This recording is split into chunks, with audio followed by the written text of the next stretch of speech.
Hey everybody, Preston Poulter here with Podcast Comics. Today I'm going to go over Superman Year 1 Book 2, say that one fast, by Frank Miller. And I gotta say, I read this over the weekend while I was doing Colorado Springs Comic Con, and I was seeing across my Twitter a couple of YouTube reviewers, Yellow Flash and Gateway into Comics, were like, oh my god, this book is horrible.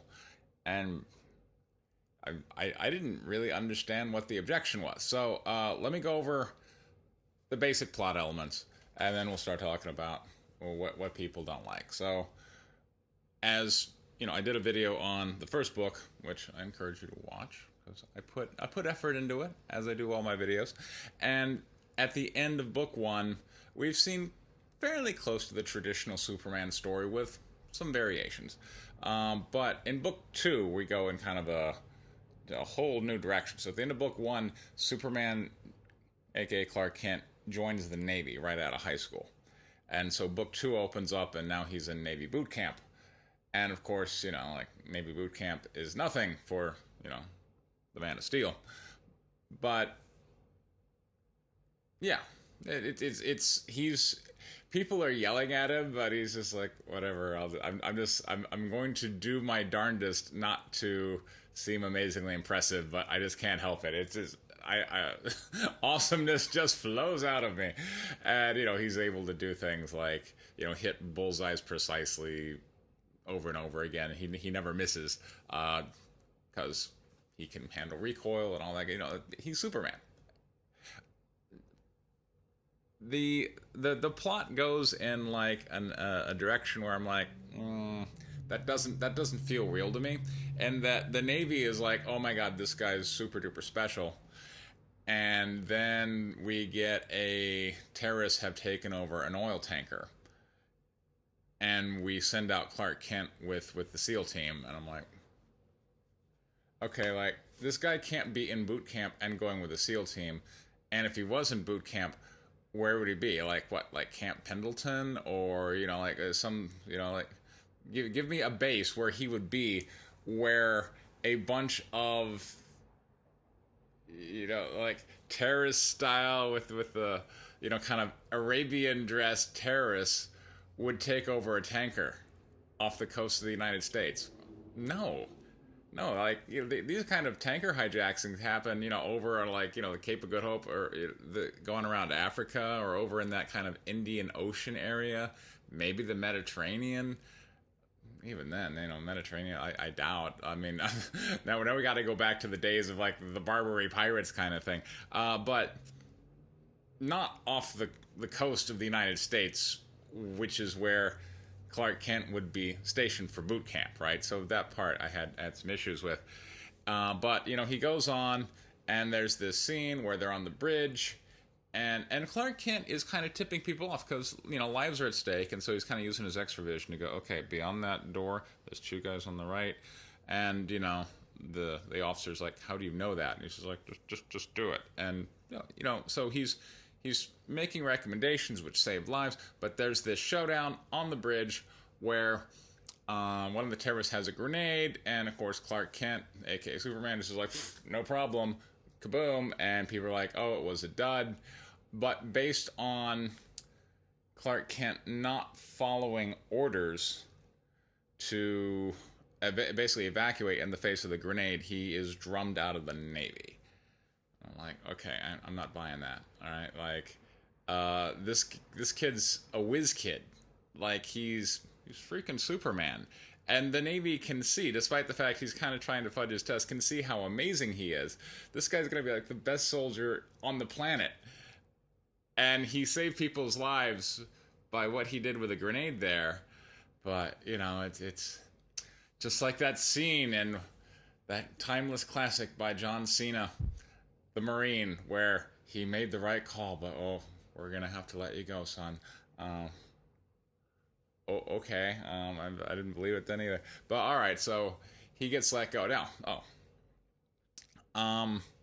those are the elements I had issue with. But the thing people seem to be reacting to are the mermaids. So let's get into that. While he's there in the base, he discovers, lo and behold, there are mermaids over, you know, in the water, however far offshore he is. And like one of the old grizzled drill instructors has seen them.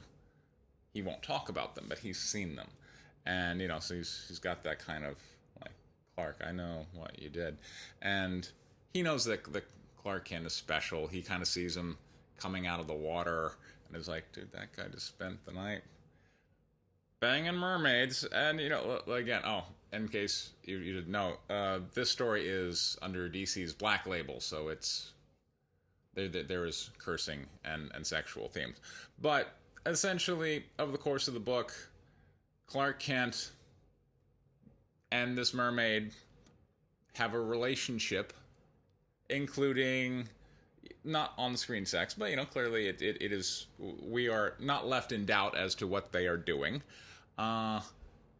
He falls in love, and he's like, he shows up talking to Poseidon, because this is Poseidon's daughter, and he's like, yeah, I think I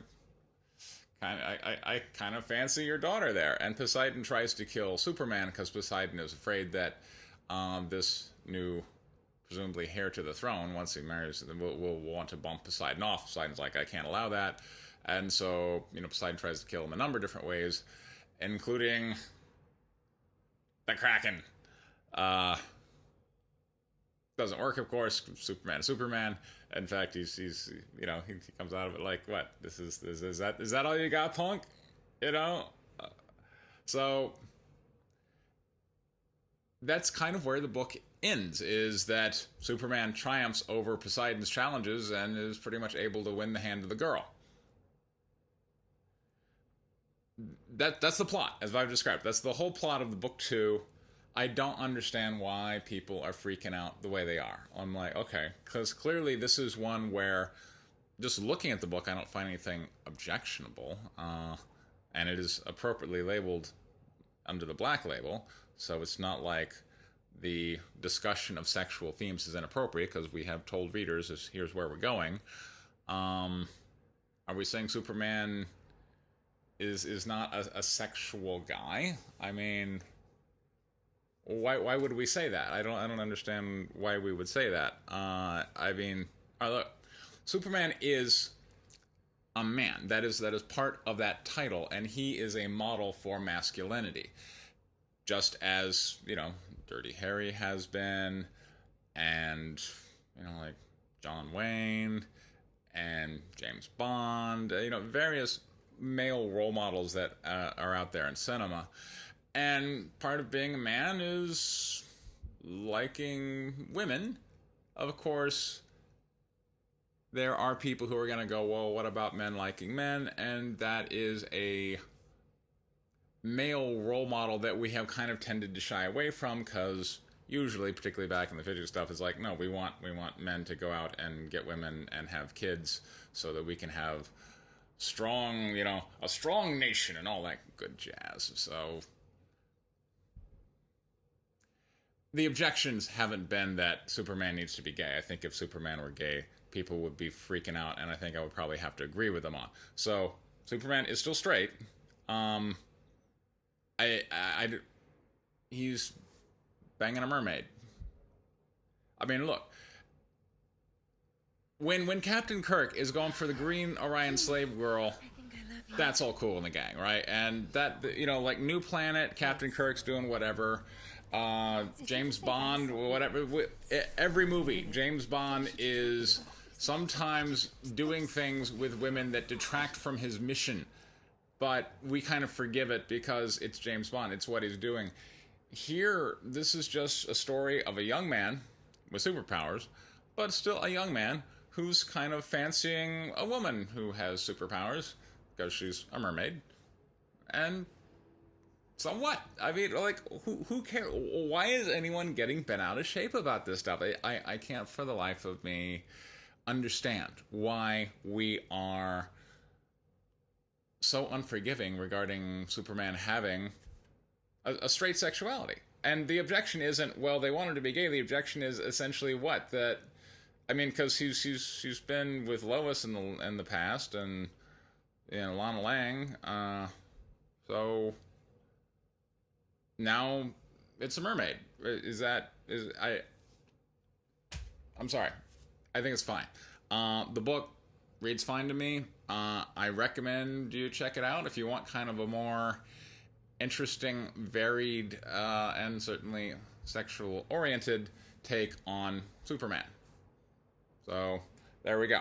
That's my review for Year 1, Superman Book 2.